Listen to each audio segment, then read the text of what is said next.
Bonjour et bienvenue sur le plateau de Topcom.fr, le portail de la communication et de ceux qui la font, où nous recevons aujourd'hui une marque que vous connaissez forcément, du moins si vous êtes amateur de beaux-arts, peinture et autres couleurs. Cette marque, c'est Le Franc-Bourgeois qui, à la veille de ses 300 ans, a décidé de s'offrir un relooking complet, on va dire, avec une nouvelle identité, un nouveau logo, un nouveau site internet, de nouveaux packaging, de nouveaux produits, voilà, une nouvelle campagne, et j'en passe. Et pour en parler, nous recevons aujourd'hui sur ce plateau Anne-Marie Johannes Despo, directrice marketing Le Franc-Bourgeois, et Jacques Bouet, CEO et fondateur de l'agence Les Gens. Bonjour à tous les deux, merci d'avoir accepté notre invitation. Je le disais, donc 300 ans, enfin bientôt 300 ans pour Le Franc-Bourgeois, donc c'est une marque patrimoniale. Où en est-elle aujourd'hui ? Alors c'est une marque qui en effet a été fondée en 1720. Ce qui fait qu'on fêtera bientôt les 300 ans.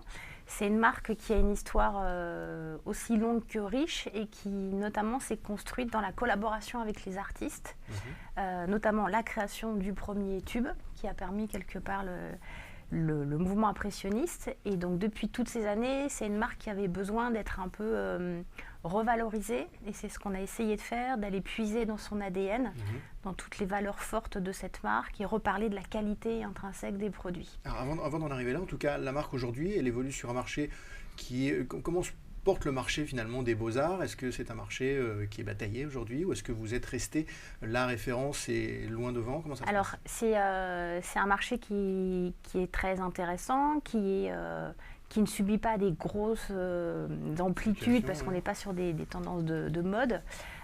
C'est un marché, malgré tout, il y a beaucoup de marques en présence, et l'une des forces de la marque Le Franc-Bourgeois, c'est sa notoriété. Elle est de combien à peu près d'ailleurs ? Il y a plus de 63% qui connaissent la marque, notamment parce qu'ils ont pu l'utiliser dans leur enfance, puisque la marque est aussi présente pour les enfants. D'accord. Donc, je le disais dans l'introduction, un relooking complet pour ces 300 ans. Qu'est-ce qui justifiait justement un tel travail ? Parce que là, il y a un vrai travail complet et en profondeur. Oui, complètement. Il y a un travail de fond. Donc, l'histoire de la marque est assez longue pour que... Au fil du temps, elle se soit un peu érodée, et ce qu'on a cherché à faire, c'est aller puiser dans ce qui s'était passé de fort, donc notamment les collaborations artistiques. On a beaucoup de couleurs ou beaucoup de gammes qui ont été créées à la demande d'artistes, Vasarely, Dufy, donc des gens quand même assez intéressants.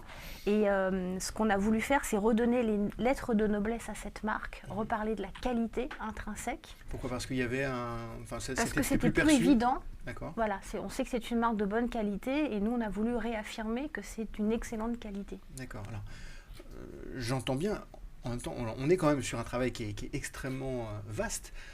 Pourquoi fallait-il vraiment tout revoir ? Parce que vous avez revu...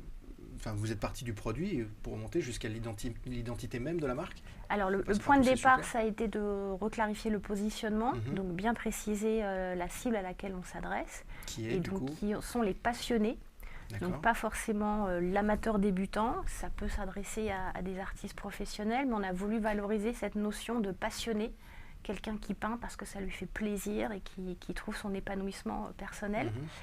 On a voulu revoir l'identité graphique pour avoir une homogénéité à travers toutes les gammes. C'est une marque qui est très large, qui est présente sur l'huile, sur l'acrylique, la gouache, l'aquarelle, très très très large en termes de médium. D'où ce travail sur l'identité graphique des packaging. D'accord. Même, oui, les packaging ont été entièrement revus. Il y avait un manque de cohérence. Qu'est-ce qu'il fallait ? C'est ça ? Complètement. C'est-à-dire qu'une marque qui a 300 ans, elle s'est construite par strates. Et quand on regarde après les choses avec recul, il y a forcément des zones d'incohérence. Ça veut dire que là, tout le travail pour lequel on se voit aujourd'hui, c'est la première fois finalement qu'il est fait en 300 ans ? C'est pas la première fois. La marque, en fait, 300 ans, c'est Le Franc. La fusion avec l'entreprise Bourgeois date des années 60, donc il y a déjà eu cette première phase de superposition de couches. Ce retravail de fond, là, sur l'ensemble de la gamme, oui, c'est la première fois qu'il a lieu de façon aussi profonde. D'accord. Alors, je ne sais pas si vous avez commencé par là, mais en tout cas, la partie la plus visible, c'est l'identité visuelle. Vous êtes adressé à l'agence Les Gens, vous travaillez déjà ensemble, comment ça s'est passé ? Non, on ne travaillait pas ensemble. Auparavant, effectivement, une première rencontre à cette occasion, et donc un travail travaille effectivement à 360. La demande d'ailleurs, c'était ça ou est-ce que, c'était ça la demande, oui. C'était un travail de 360 degrés, donc effectivement qui inclut la dimension identitaire et ensuite toute l'expression en communication. Alors comment on aborde justement un sujet aussi vaste et sur une marque aussi ancienne que celle-ci? Alors nous, on a une méthodologie de travail qui est assez rodée, en fait, et notamment qui démarre par un système d'interview de l'ensemble des acteurs, donc de l'ensemble des acteurs de la marque, en France, au siège en Angleterre, mais également des peintres influenceurs, donc qui nous a permis assez rapidement d'identifier quel était le centre et le cœur en fait de la marque pour effectivement faire la colonne vertébrale du futur lancement. En l'occurrence, alors le centre alors, et le cœur. En l'occurrence, effectivement, il y a deux sujets importants. Un, il fallait réancrer la marque autour de son produit pilier, qui est donc l'extra fine, qui est donc l'huile, qui est un produit effectivement qui s'adresse aux passionnés parce qu'il nécessite une certaine forme d'expertise, voire aux peintres effectivement professionnels. Et donc dans un premier temps, on a cherché à exprimer la spécificité de ce produit qu'on a appelé la couleur matière. Effectivement, une matière à émotion, c'est effectivement pour identifier le fait que le Franc-Bourgeois ne vend pas simplement des teintes ou des couleurs, mais vend une matière qui va permettre aux peintres en fait d'exprimer leurs émotions. Voilà, donc ça c'est devenu entre guillemets le cœur de la marque, qui a donné lieu au claim libérez vos émotions, avec un point de vue de le Franc-Bourgeois sur l'art et effectivement sur la peinture, qui consiste à dire peindre en fait, c'est pas simplement faire un tableau. La finalité de la peinture, c'est de pouvoir exprimer et partager ses émotions entre peintres, avec le public, avec les gens qui le regardent. Voilà, quel que soit le niveau de professionnalisme et quelle que soit la nature de la peinture qui est exprimée. D'accord. Il y a eu donc pas mal de facettes, pas mal de points qui ont été travaillés. On va commencer par l'identité. Qu'est-ce qui a changé dans l'identité de la marque? Alors, ce qui a changé, c'est le fait d'être harmonieux d'une gamme à l'autre. C'est le fait de remettre en valeur un logo, une marque identitaire qu'on a retrouvé sur des packagings des années 1850. Donc, c'est vraiment d'aller ancrer cette historicité. On a aussi travaillé un packaging qui soit orienté consommateur. Donc, on vend de la couleur, de la peinture. Donc, on a voulu que cette couleur soit clairement visible et pas polluée par d'autres mentions. Donc, la marque, on la voit. Et aussi, c'est des petites choses techniques, mais très importantes. Dégradé avec 50% de blanc, qui est une notion hyper importante pour un artiste quand il est en recherche d'une couleur. Et puis toutes les petites notions qu'on va avoir sur le bas du packaging, la notion de transparence, de résistance à la lumière. D'accord. Et tous les packagings, absolument tout a été revu. Alors cette année 2017, donc l'année dernière, on a relancé l'huile et cette année on va relancer l'acrylique. D'accord. Et après, on peut dire qu'effectivement, en termes d'identité de packaging, c'est un grand pari, même globalement, puisque le Franc-Bourgeois est aujourd'hui certainement le seul acteur parmi les marques de fine arts qui fait un pari aussi grand sur sa marque. C'est-à-dire c'est un secteur qui est quand même très marqué par le produit, très marqué par la couleur. Vous entrez dans une boutique aujourd'hui de Beaux-Arts, effectivement on est dans l'étalage des teintes, où la marque est très peu présente, contrairement à beaucoup de secteurs de grande consommation en fait. Donc les acteurs de cette catégorie font très peu confiance en leur marque. Or effectivement le Franc-Bourgeois, comme le disait, elle a cette chance énorme d'avoir cette si grande notoriété, d'avoir un rapport affectif en fait avec quasiment tous les Français. Il y a un capital émotionnel qui est énorme. Parce qu'effectivement, on a tous pas un petit à l'école, avec la gauche. Donc, effectivement, de l'identité à l'ensemble de la communication, c'est passé d'une marque qui était devenue, comme disait Anne-Marie, un peu atomisée avec plein de petites marques filles, etc. Et recentrer effectivement l'ensemble sur une marque, le Franc-Bourgeois, qui avec son identité, son bleu, qui devient dominante en fait, et qui devient facteur de préférence au-delà même de caractéristiques de tel ou tel produit.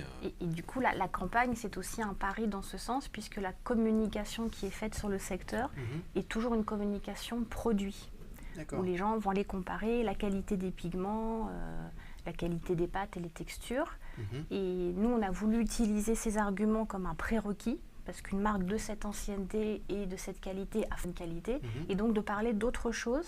Et c'est là où le fait de parler d'émotion, de parler de construction, d'utiliser la couleur comme une matière pour transformer les émotions, a été aussi un gros pari et un contre-pied quelque part à la communication générale sur ce secteur. D'accord. Alors, ce que je vous propose justement, c'est qu'on regarde un des éléments de cette communication de la campagne, qui est un film.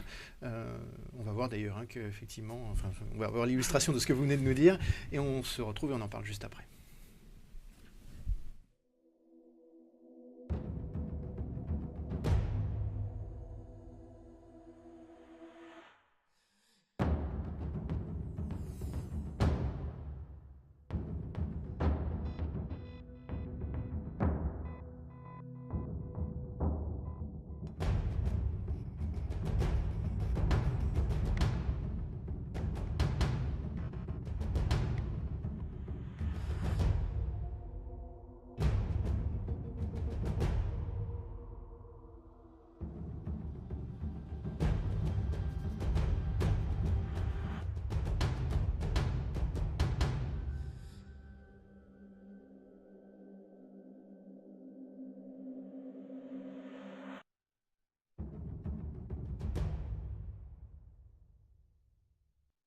Voilà, donc là, il s'agissait d'un élément du dispositif. Ce film qu'on vient de voir, on le voit ou on le verra où?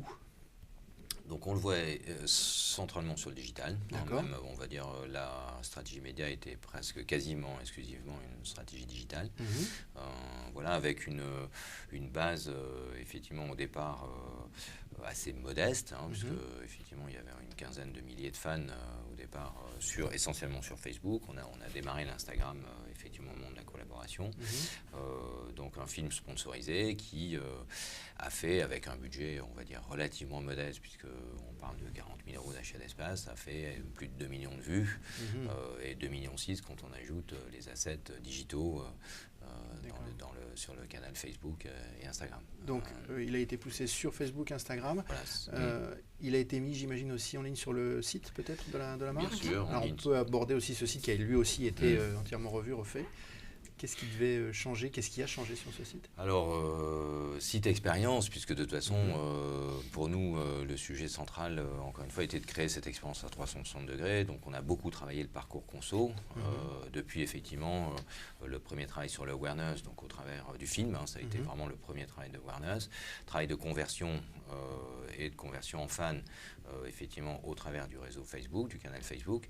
Et puis ensuite, conversion sur le site, puisqu'on a eu 7000 clics sur le site, ce qui est loin d'être négligeable, dont 4000 sur le store locator, puisque effectivement il s'agissait d'amener les gens jusqu'au bout effectivement de la notoriété, de la prise de connaissance jusqu'aux boutiques. Voilà. Donc le site, au milieu de ça, joue un rôle central de créateur d'expérience.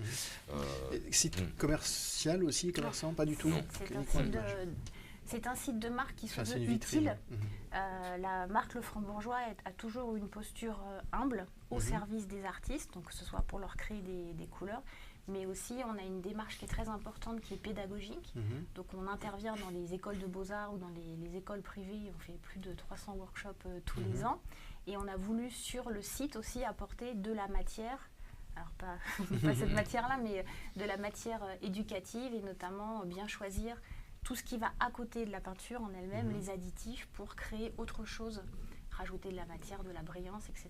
Donc on travaille beaucoup la notion pédagogique avec tout un tas de tutoriels. D'accord. Au-delà de la mise en valeur justement de la communication de la marque sur les différents supports, sur les réseaux sociaux, est-ce que vous faites un certain nombre d'outils, d'activations qui sont faites pour créer un petit peu d'émulation? Voilà, d'émulation. Donc on a prévu, en fait, on a commencé à démarrer nos premières expériences. Donc effectivement, on est dans une combinaison d'expériences qui vont être tous les 2 mois environ. Alors, quelles sont ces expériences? Alors ces expériences, ça va effectivement permettre à tous les passionnés de libérer leurs émotions. Donc on est dans ce que disait Dan-Marie, cette version, enfin cette histoire qu'on veut réactualiser très pédagogique en fait de la marque. Donc avec des influenceurs, des peintres professionnels qui ont aussi leur propre réseau d'influence, qui vont chacun être curateurs entre guillemets d'une expérience, monitorer l'expérience, proposer cette expérience. Effectivement, les premières ont eu lieu aux Beaux-Arts. en fait en live, donc il y a maintenant 15 jours de ça. Donc c'est là où est le point de départ de cette expérience. Et l'idée est de proposer aux peintres passionnés de redécouvrir entre guillemets la technique de la peinture à l'huile sous l'influence de ces peintres professionnels et de participer et de poster entre guillemets leur travail et leurs œuvres voilà, qui seront ensuite choisis, sélectionnés et choisis par ces peintres professionnels. D'accord. Le dispositif de communication, il a été mis en place quand ? Alors, il a commencé... La campagne a démarré en novembre. En novembre. Voilà, on a eu un événement donc, à l'École des Beaux-Arts de Paris dont on est mécène, qui a eu lieu mi-novembre. D'accord. Et puis, on continue à actionner donc là, le cœur de la campagne sur les réseaux sociaux a duré 2 mois. Donc, tous ces chiffres de 2 millions de vues ont été réalisés en 2 mois. Donc, recrutement d'une dizaine de milliers de fans supplémentaires. Et effectivement, maintenant, le travail qu'on appelle chez nous le All Wazon, qu'on teinte, avec ces activations effectivement bimensuelles, démarrent et vont se prolonger sur toute l'année 2017. Est-ce qu'il y a des objectifs peut-être tout simplement commerciaux qui ont été assignés à ce dispositif et est-ce qu'on peut en parler à 3 mois après, bien sûr. En fait, c'est une marque qui est très présente. Forcément, avec toute cette historicité, on est dans plus de 350 points de vente. Donc l'objectif, ça a été aussi de faire ce travail de remise à plat et de remise en valeur dans tous les points de vente. Donc avec un gros travail in-store, tous ces assets ont été mis en place pour que ça soit relayé dans les magasins et qu'on n'ait en effet pas que des murs de tubes, mais qu'on véhicule à la fois ces émotions et à la fois ce côté pédagogique. Donc l'agence, bien entendu, en collaboration avec le Franc-Bourgeois, a redesigné complètement le merchandising pour que là aussi l'expérience se prolonge jusqu'au point de vente. Qu'est-ce qui caractérise maintenant peut-être le nouveau dispositif merchandising Alors un peu, qu'est-ce qui permet de le différencier des autres? On va dire l'émotionnel, la dimension émotionnelle, c'est-à-dire qu'encore une fois, on va dire que les merchandising des copains, en général, ils sont plutôt un peu arides, quoi. C'est plutôt un peu sec, donc c'est là juste pour délivrer de l'information. Voilà, c'est des linéaires, on délivre de l'information et on délivre des teintes. Voilà. Donc très technique, très informationnel. Et effectivement, on a cherché à l'intérieur de l'espace disponible à créer le maximum d'émotions, d'interactions. On peut se connecter sur le site directement depuis le point de vente. Voilà, donc on est très conversationnel, très émotionnel, enfin le plus possible effectivement dans la marge de manœuvre qui était autorisée. Donc ça c'est le travail effectivement sur le point de vente. Très bien. Écoutez, je vous remercie. Merci. On aurait pu en parler encore un petit moment. Malheureusement, nous n'avons plus le temps. Merci d'avoir répondu à nos questions et moi je vous dis à bientôt sur topcom.fr.